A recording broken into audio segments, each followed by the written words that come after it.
When we think about appealing to the emotions of our buyers and essentially humanizing our brands more, do you think that it's more important when it comes to B2B brands or B2C? Well, the answer may surprise you. Studies actually show that 50% of B2B buyers are more likely to purchase if they connect emotionally with the company.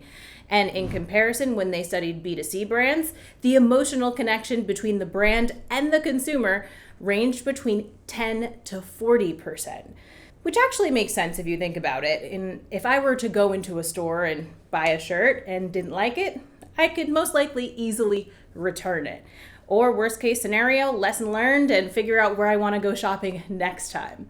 But when it comes to a business, there's higher stakes, there's more on the line, and that could be brand reputation or millions of dollars. So that buying decision is much more critical, and we use a lot more emotion when making that decision. So I think it's important to think about how you are appealing to the emotions of your buyers in a B2B environment. There's a couple of ways that I like to think about this, especially when it comes to storytelling.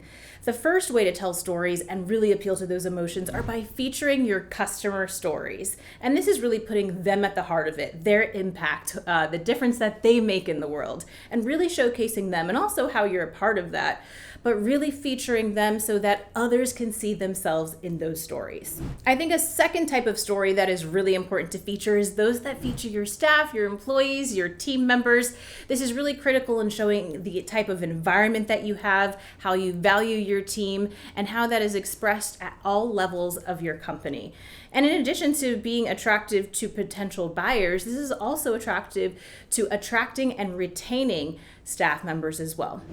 And the third type of story that I think is really important to showcase that we focus on a lot is those that are showcasing your social and environmental impact. This is really your CSR and ESG initiatives, which at the end of the day matter to everyone across your organization, from investors to employees and to staff.